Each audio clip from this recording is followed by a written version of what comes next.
ಇನ್ನ ವೀಕ್ಷಕರೇ, ಸವಾಲುಗಳ ಮೇಲೆ ಸವಾಲುಗಳು ಮತ್ತು ಅನೇಕ ರೀತಿಯ ಸವಾಲುಗಳನ್ನು ಗೆದ್ದು ನಾನು ಕನಕಪುರ ಬಂಡೆ ಅಂತಿರೋ ಸಿಎಂ ಡಿಕೆಶಿ ಈಗ ಮತ್ತೊಂದು ಮಹಾಸಾಹಸಕ್ಕೆ ಕೈ ಹಾಕಿದ್ದಾರೆ. ಮೊದಲೇ ಟೌನ್ಶಿಪ್ ಯೋಜನೆ ವಿರೋಧಿ ಬಿಡದಿ ರೈತರು ರಾಜ್ಯ ಸರ್ಕಾರದ ವಿರುದ್ಧ ಸಂಗ್ರಾಮವನ್ನೇ ಸಾರಿಯಾಗಿದೆ. ಈಗ ಡಿಕೆ ಸರ್ಕಾರ ಸುರಂಗ ಮಾರ್ಗಕ್ಕಾಗಿ ಬೆಂಗಳೂರಿನ ಆಮ್ಲಜನಕ ಟ್ಯಾಂಕ್ಗೆ ಕೈ ಹಾಕೋದಕ್ಕೆ ಮುಂದಾಗಿದ್ದಾರೆ. ಸಿಲಿಕಾನ್ ಸಿಟಿ ಜನರ ಭಾರಿ ವಿರೋಧಕ್ಕೆ ಈ ವಿಚಾರಗಳು ಕಾರಣ ಆಗಿದೆ. ಈ ಬಗ್ಗೆ ಒಂದು ವರದಿದೆ, ನೋಡ್ಕೊಂಬ.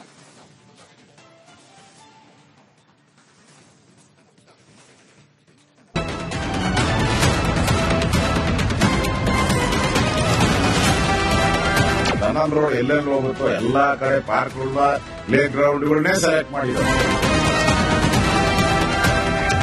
ಅದ್ಯಾಕೋ ಏನು ಸಿಎಂ ಡಿಕೆಶಿಗೆ ಸವಾಲು ಅಂದ್ರೆ ಬಹಳ ಇಷ್ಟ ಅನ್ಸುತ್ತೆ. ರೈತರ ವಿರೋಧದ ನಡುವೆಯೇ ಬಿಡದಿ ಟೌನ್ಶಿಪ್ ಮಾಡಿಯೇ ಸಿದ್ಧಾಂತ ಅಧಿಸೂಚನೆ ಹೊರಡಿಸಿದ್ದ ಮುಖ್ಯಮಂತ್ರಿಗಳು ಈಗ ತಮ್ಮ ಮತ್ತೊಂದು ಕನಸಿನ ಯೋಜನೆ ಸುರಂಗ ಮಾರ್ಗಕ್ಕಾಗಿ ಮುಂದಡಿ ಇಟ್ಟಿದ್ದಾರೆ.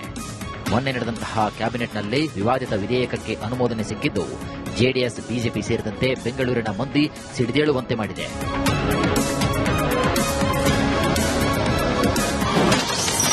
ಬೆಂಗಳೂರಿನ ಆಮ್ಲಜನಕ ಟ್ಯಾಂಕ್ಗೆ ಕೈ ಹಾಕ್ತಾ ಸರ್ಕಾರ. ವಿರೋಧದ ಮಧ್ಯೆ ಲಾಲ್ಬಾಗ್ಗೆ ನುಗ್ಗುತ್ತಾ ಸುರಂಗ.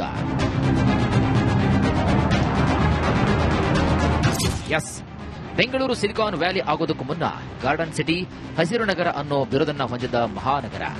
ದೇಶ ಮಾತ್ರವಲ್ಲ, ವಿದೇಶಿಗರ ಹಾಟ್ಸ್ಪಾಟ್ ಬೆಂಗಳೂರು ನಗರಕ್ಕೆ ಆಮ್ಲಜನಕ ಒದಗಿಸುತ್ತಿರುವಂತಹ ಟ್ಯಾಂಕ್ಗಳಂದ್ರೆ ಅದು ನಮ್ಮ ಲಾಲ್ಬಾಗ್ ಮತ್ತು ಕಬ್ಬನ್ ಪಾರ್ಕ್. ಆದರೆ ಸಿಎಂ ಡಿಕೆ ಶಿವಕುಮಾರ್ ಅವರ ಕನಸಿನ ಯೋಜನೆ ಸುರಂಗ ಮಾರ್ಗದಿಂದಾಗಿ ಈ ಪಾರ್ಕ್ಗಳಿಗೂ ಇದೀಗ ಸಂಚುಕಾರ ಶುರುವಾಗಿದೆ. ನಿಜ, ಇಂದು ಉದ್ಯಮಿ ಗೌತಮ್ ಅದಾನಿ ಸಿಎಂ ಡಿಕೆ ಶಿವಕುಮಾರ್ ಅವರನ್ನ ಭೇಟಿ ಮಾಡಿದ್ರು.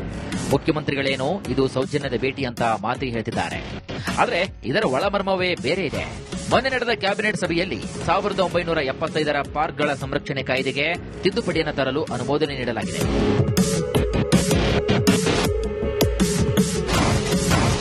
ಸರ್ಕಾರಿ ಪಾರ್ಕ್ಗಳ ಸಂರಕ್ಷಣೆ ತಿದ್ದುಪಡಿ ಬಿಲ್ನಲ್ಲಿ ಉದ್ಯಾನವನಗಳ 5% ಜಾಗವನ್ನ ಸಾರ್ವಜನಿಕ ಉದ್ದೇಶಕ್ಕೆ ಬಳಕೆ ಮಾಡಲು ಸಮ್ಮತಿ ನೀಡಿರುವುದು ಭಾರೀ ಆಕ್ರೋಶಕ್ಕೆ ಕಾರಣವಾಗಿದೆ.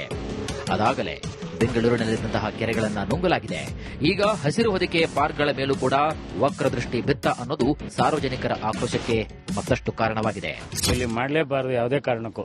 ಯಾಕಂದ್ರೆ ಇದು ಎಷ್ಟೋ ಇತಿಹಾಸ ಇರೋ ಜಾಗ, ಪ್ಲಸ್ ಇರೋದೇ ಒಂದು ಆಕ್ಸಿಜನ್ಗೆ, ಪ್ಲಸ್ ಇದಕ್ಕೆಲ್ಲ ಇದೊಂದೇ ಜಾಗ ಇರೋದು. ಇದನ್ನು ಹಾಳು ಮಾಡಿಕ್ಬಿಟ್ರೆ ಏನ್ ಮಾಡಬೇಕು? ಅದಕ್ಕೆ ಹಾಗಾಗಿ ಇದನ್ನ ಇದು ಮಾಡಬಾರ್ದು. ಅದೇ ತರ ಏನಿದೆ ಅದೇ ತರ ಉಳಿಸ್ಕೊಂಡು ಹೋಗ್ಬೇಕು. ಅಲ್ಲ, ನಮ್ಮ ಒಪಿನಿಯನ್ ನೋಡಿ, ಇವತ್ತಿನವರೆಗೂ ಲಾಲ್ಬಾಗು ಉಳ್ಕೊಂಡಿದೆ. ಚೆನ್ನಾಗಿ ಎಲ್ಲ ವಾಕಿಂಗ್ ಮಾಡ್ಕೊಂಡು ಆರಾಮಾಗಿ ಒಳ್ಳೆ ಪರಿಸರ ಜೊತೆ ಚೆನ್ನಾಗಿದ್ದೀವಿ. ಸೊ ಇದು ಯಾವುದೇ ಕಾರಣಕ್ಕೂ ನಮ್ಮ ಸರ್ಕಾರ ಕೊಡಬಾರ್ದು. ಇವಾಗ ಹೆಂಗಿದೆ, ಹೆಂಗ್ ನಡ್ಕೊಂಡು ಹೋಗ್ತಾ ಇದೆ, ಹಿಂಗೆ ಇರಬೇಕು. ಸೊ ನನ್ನ ಒಪಿನಿಯನ್. ಮಾರಿ ಕಣ್ಣು ಹೋರಿ ಮೇಲೆ, ಡಿಕೆ ಕಣ್ಣು ಪಾರ್ಕ್ ಮೇಲೆ. ನೋಡಿ, ಪಾರ್ಕ್ಗಳ 5% ಜಾಗವನ್ನ ಸಾರ್ವಜನಿಕ ಬಳಕೆಗೆ ಪಡೆಯುವ ಸರ್ಕಾರ ನಿರ್ಣಯಕ್ಕೆ ಬಿಜೆಪಿ ಕೆಂಡಾಮಂಡಲವಾಗಿದೆ. ಸಂಸದ ತೇಜಸ್ವಿ ಸೂರ್ಯ ಸೇರಿದಂತೆ ಕಮಲ ನಾಯಕರು ರಾಜ್ಯ ಸರ್ಕಾರವನ್ನ ತರಾಟೆಗೆ ತೆಗೆದುಕೊಂಡಿದ್ದು, ಟನಲ್ ರಸ್ತೆಗಾಗಿ ಕಳ್ಳ ಹಾದಿ ಹಿಡಿಬೇಡಿ, ದಯವಿಟ್ಟು ಪ್ರಾಣವಾಯು ಕಟ್ ಮಾಡಬೇಡಿ ಅಂತ ಕಿಡಿಕಾರಿದ್ದಾರೆ. ಅದಾನಿ ಈಗ ಬಂದಿದ್ದಾರಲ್ಲ, ಅದಕ್ಕೋಸ್ಕರ ಒಂದು ಪ್ರಾವಿಷನ್ ಮಾಡ್ಕೊಂತ ಇದ್ದಾರೆ. ಈಗ ಲಾಲ್ಬಾಗ್ ಅಲ್ಲಿ ಪ್ರತಿಭಟನೆ ಮಾಡ್ತಾರೆ, ಇಲ್ಲೂ ಸ್ಯಾಂಕಿ ಟ್ಯಾಂಕ್ ಅಲ್ಲಿ ಅಲ್ಲೂ ಹೋಗ್ತೈತೆ. ಸ್ಯಾಂಕಿ ಟ್ಯಾಂಕ್ ಕೆರೆ ಹತ್ರ ಹೋಗ್ತಾ ಇದೆ. ಕೆರೆ ನೀರೆಲ್ಲ ಗೋವಿಂದ ಆಗೋತತೆ. ಅಲ್ಲಿ ಬಂದ್ರೆ, ಟನಲ್ ಬಂದ್ರೆ ಕೆರೆಯಲ್ಲಿ ಏನು ನೀರೇ ಉಳಿಯಲ್ಲ. ಎಲ್ಲ ಇವ್ರದ್ದು ಟನಲ್ ರೋಡ್ ಎಲ್ಲೆಲ್ಲಿ ಹೋಗುತ್ತೋ ಎಲ್ಲಾ ಕಡೆ ಪಾರ್ಕ್ಗಳನ್ನ, ಪ್ಲೇ ಗ್ರೌಂಡ್ಗಳನ್ನೇ ಸೆಲೆಕ್ಟ್ ಮಾಡಿದ್ದಾರೆ ಎಲ್ಲಾ ಕಡೆ. ಲಾಲ್ಬಾಗ್, ಕಬ್ಬನ್, ಎಲ್ಲೆಲ್ಲಿ ಸುರಂಗ ಹೋಗ್ತಿದೆ ಅಲ್ಲಿ 5% ಈ ಲಾಲ್ಬಾಗ್ ಅಂತ 12 ಎಕರೆ ಆ ಜಮೀನನ್ನ ಇವರು ಮಾರಾಟ ಮಾಡಬಹುದು, ಲೀಸ್ ಕೊಡಬಹುದು ಅಂತ ಮಾಡ್ತಿದ್ದಾರೆ. ಯಾವ ಉದ್ದೇಶಕ್ಕೆ ಮಾಡ್ತಾ ಇದ್ದಾರೆ? ಕಬ್ಬನ್ ಪಾರ್ಕ್ ಸುಮಾರು 15 ಎಕರೆ 20 ಎಕರೆ ಹೋಗುತ್ತೆ. ಎಲ್ಲೋ ಒಂದ್ ಕಡೆ ಕಮರ್ಷಿಯಲ್ ಕಾಂಪ್ಲೆಕ್ಸ್ ಮಾಡುವಂತದ್ದು, ಮಾಲ್ಗಳು ಮಾಡುವಂತದ್ದಲ್ಲಿ ಜನ ಸುರಂಗದಲ್ಲಿ ಹೋದಾಗ ಹೋಟೆಲ್ಗಳು ಮಾಡುವಂತ ಕೆಲಸವನ್ನ ಇವತ್ತು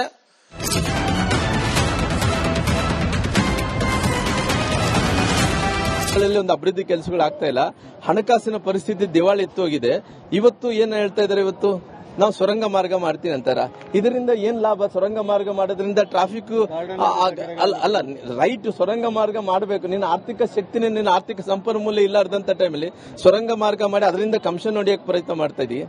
ಅದರಿಂದ 30% 40% ಕಮಿಷನ್ ಹೊಡೆಯೋ ಸಲುವಾಗಿ ಈ ಸುರಂಗ ಮಾರ್ಗ ಮಾಡ್ತಾ ಇದಾರೆ. ಇದರಿಂದ ಸದ್ಯಕ್ಕಂತೂ ನಮ್ಮ ರಾಜ್ಯಕ್ಕೆ ಯಾವುದೇ ಲಾಭ ಇಲ್ಲ. ಸುರಂಗ ಮಾರ್ಗಕ್ಕಾಗಿ ಕಾಂಗ್ರೆಸ್ ಕಳ್ಳದಾರಿ ಹಿಡಿದಿದೆ ಅನ್ನೋ ಬಿಜೆಪಿ ಆರೋಪಕ್ಕೆ ಸಚಿವರು ಟಾಂಗ್ ನೀಡಿದ್ದಾರೆ.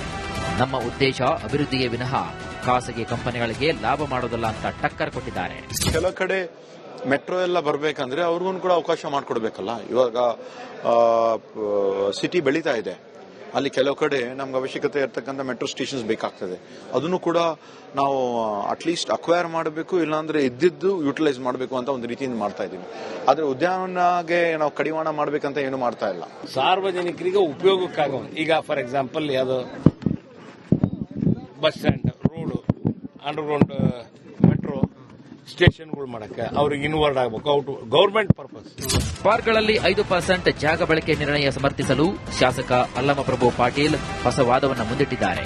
ಪಾರ್ಕ್ಗಳ ತುಂಬಾ ದೇವಸ್ಥಾನಗಳಿವೆ, ಅದಕ್ಕಾಗಿ ನಾವು ಈ ನಿರ್ಣಯವನ್ನ ಮಾಡಿದ್ದೇವೆ ಅಂತಿದ್ದಾರೆ. ನೋಡಿ, ಇದ್ದು ವಾಸ್ತುಸ್ಥಿತಿ, ಗ್ರೌಂಡ್ ರಿಯಾಲಿಟಿ ಮಾತನಾಡ್ತಕ್ಕಂಥದ್ದು. ಎಲ್ಲೆಲ್ಲಿ ಪಾರ್ಕ್ ಅವ ಅಲ್ಲಿ ದೇವಸ್ಥಾನಗಳ ಆಗರಾಗಿದೆ. ನೀವು ಎಲ್ಲೇ ನೋಡ್ರಿ ಪಾರ್ಕ್ನಲ್ಲಿ ಆ ಬಡಾವಣೆಯ ಜನರು ಹೋಗಿ ಒಂದು ಗುಡಿ ಕಟ್ಟಿಕೊಂಡು ಈಶ್ವರಲಿಂಗ ಸ್ಥಾಪನೆ ಮಾಡಿ ಹನುಮಂತರ ಗುಡಿ ಮಾಡಿ ಅರ್ಧ ಪಾರ್ಕ್ ಏನಪ್ಪ ಅಂದ್ರೆ ಆಗ್ತಕ್ಕಂಥ ಪರಿಸ್ಥಿತಿಯಲ್ಲಿ ಅದಕ್ಕೊಂದು ಪರ್ಮಿಷನ್ ಯಾರೇ ತಗೊಳ್ಳಿ, ಆ ಪಾರ್ಕ್ನಲ್ಲಿ ಸಾರ್ವಜನಿಕ ಅಂತೂ ಜಾಗ ಬೇಕಾ? ಬಿಡದಿ ಟೌನ್ಶಿಪ್ ಫೈಟ್ ಬಳಿಕ ಸಿಎಂ ಡಿಕೆ ಶಿವಕುಮಾರ್ ಮತ್ತೊಂದು ಮಹಾ ಸರ್ಕಸ್ಗೆ ಮುಂದಾಗಿದ್ದಾರೆ.